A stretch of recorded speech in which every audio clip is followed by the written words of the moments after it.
everybody, welcome to,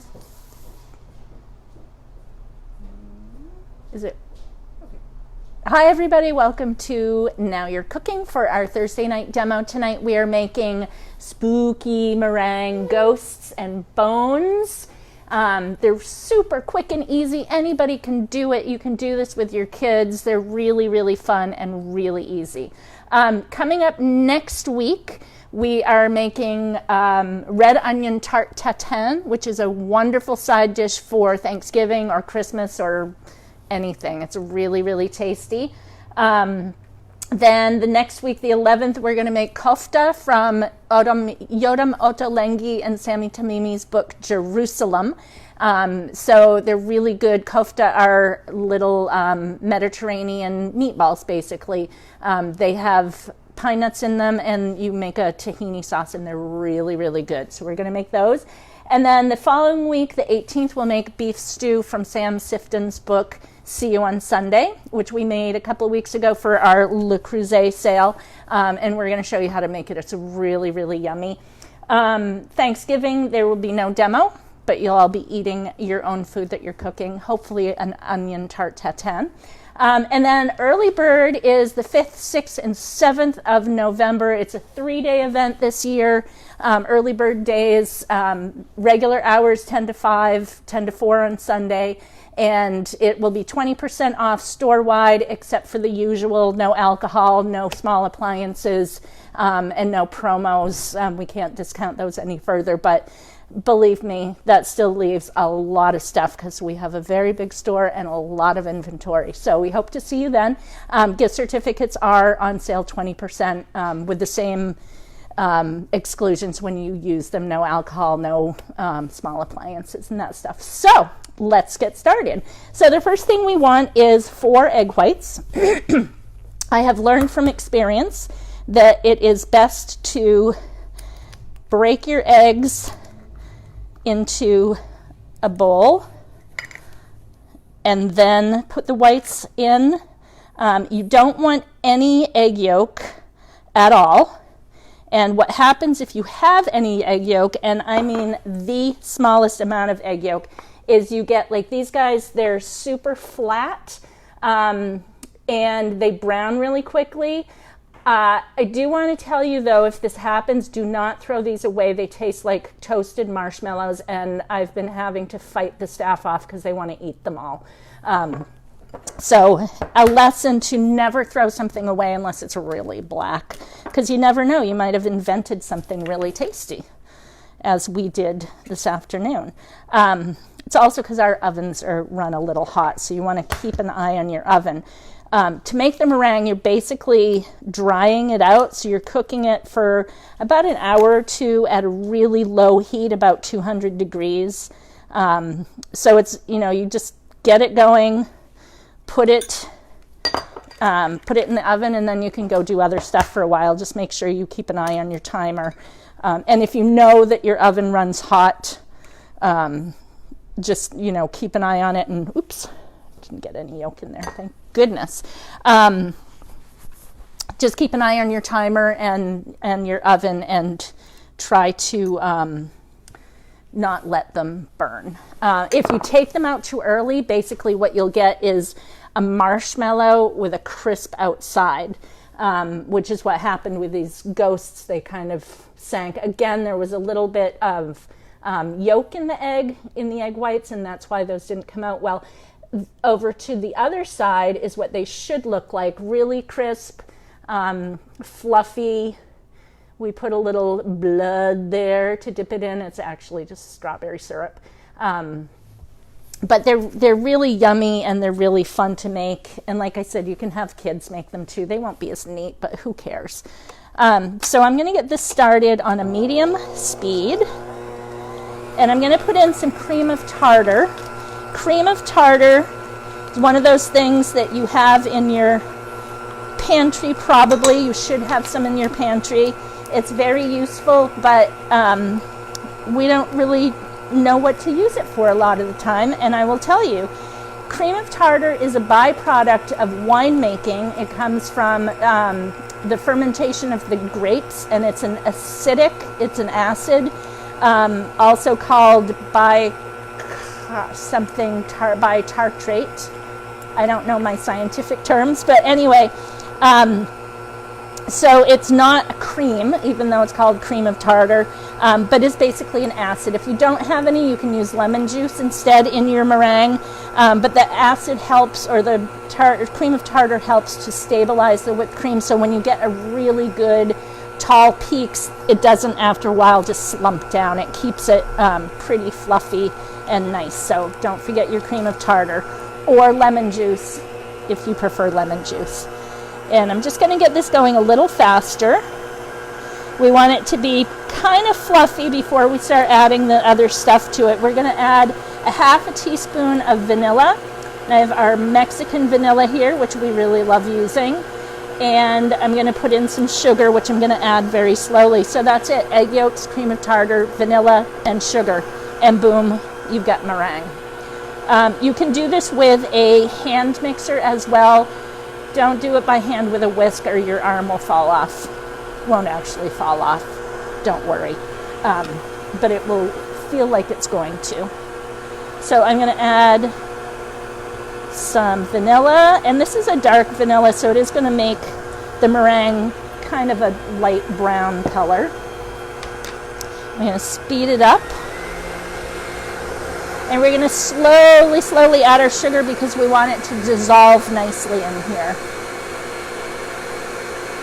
So about a tablespoon at a time, just kind of sprinkling it in. And hopefully you can hear me over the sound of the mixer. And notice I'm using our Smeg mixer, which I absolutely love. It's beautiful. It does a great job. It's got a nice powerful motor. And it comes in several different colors.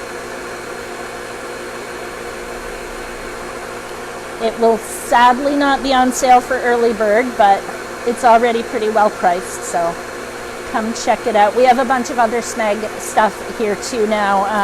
We've been adding to our inventory, and it's all just so fun, European and kind of retro looking. I believe it's an Italian company. If they've been around since like the 70s or 80s, so they've been around a long time. It's hard for me to say that because I was born in the 60s, so to be around since the 70s or 80s and say that's a long time makes me sound very old, which of course I'm not. Just a little old. Okay, so we're adding our sugar.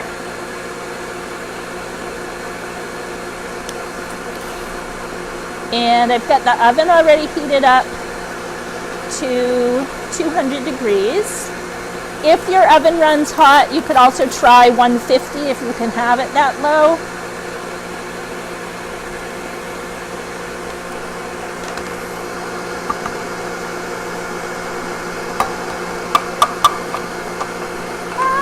There we go. Good enough.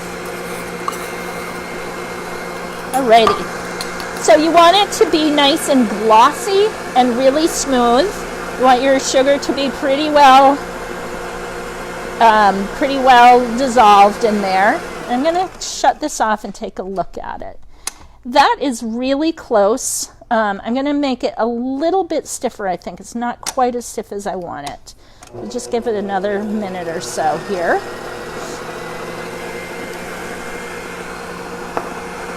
Sugar all over the place. But you definitely want a nice gloss. No water in your, make sure everything is really dry, because anything like the egg yolk or anything that's not supposed to be in there will, it will stop it from really getting as thick and nice as you want it to be, because you want it to really hold its shape like these guys here, not like these guys here. All right, that looks pretty darn good. Look at that. That's beautiful.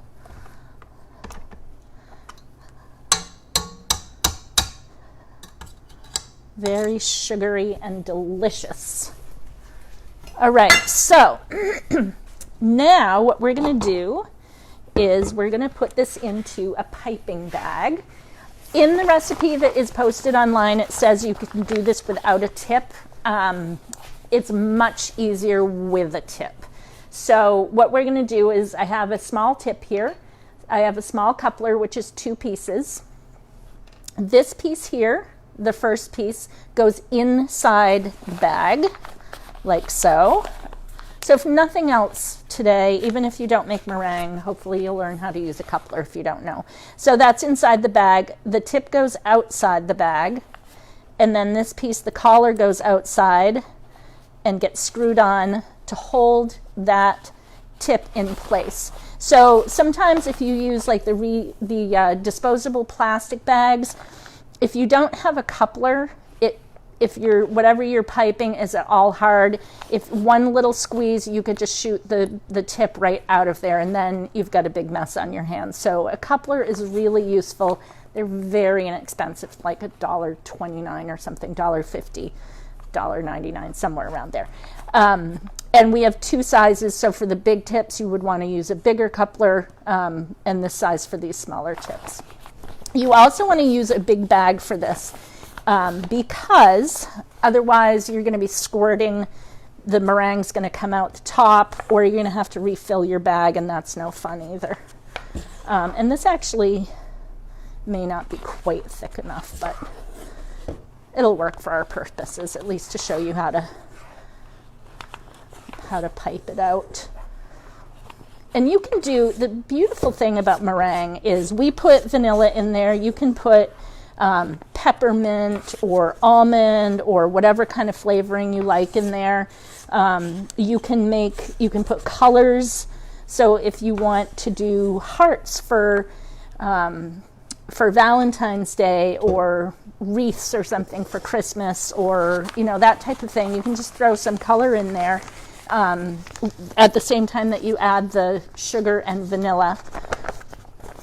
So we're gonna just, that's a little too runny, but it'll work, it'll be fine. So what I'll do first are the ghosts. So I'm going to just, oh, that is way too runny, I'm sorry. Well, you'll get the idea anyway.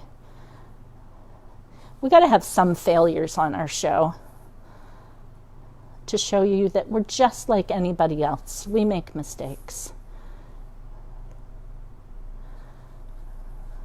Oop. This worked so perfectly earlier. I'm sorry, everybody. They'll still taste good. And that's the thing about meringue, is it's kind of hard to ruin it, because it always going to taste good. Like these ghosts here, they just taste like toasted marshmallow, like I said, even though they don't look perfect. Okay, and then we're going to make some bones over here, and it's very basic. So just your 2 ends of your bone, like that, and that's basically all you need to do. So you can take some strawberry jam and kind of whip it up a bit and serve that as the blood, if you don't mind being a little gross, but I'm sure if you have kids, they would love it.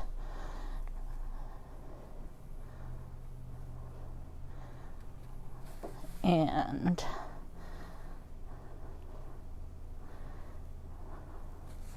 so you can do some other shapes. We had some skulls earlier that I did, so I just went like this, and then the jaw, and I'll put eyes on. You'll see how I do that in a minute.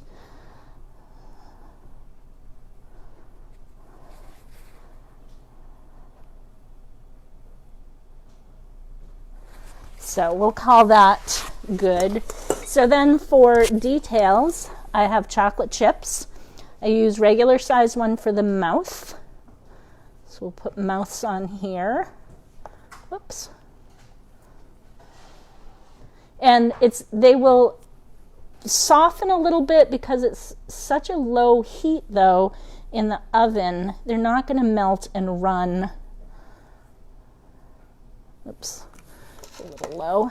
And then we've got the little guys for the eyes. And this is a tricky job if your hands are at all shaky. There's little ghost faces. Oops, that one has double eyes. Ooh, spooky. I'm not going to bother with that one because I don't know what happened to him. But anyway, so there are ghost eyes. And again, I'm sorry these didn't come out perfect because I just told you how easy it is to make meringue and then they didn't come out right. I think they probably just needed to whip a little longer. So then for the skulls here, I'm going to put 2 eyes and a nose. Kind of look like happy snowmen rather than scary skulls, but that's okay. So these now are going to go into the oven at 200 degrees for about 2 hours, but keep an eye on it. Like I said, if you know that your oven runs hot, either set it lower, but still keep an eye on your meringues because you don't want them to burn. Although, like I said, the staff hasn't been able to keep their hands off these ones today, the toasted marshmallow guys. And that's basically it. It's that quick. So these go in the oven and I go off and do something else for a couple of hours and then I come back and they're all ready to eat. Make a sauce if you want some scary blood. Strawberry jam works really well. And they're just absolutely delicious. So have fun making them and happy Halloween, everybody. It's coming right up. And we will see you next week for Kofta from the cookbook Jerusalem by Ottolenghi and Tamimi. Thank you so much. See you next time.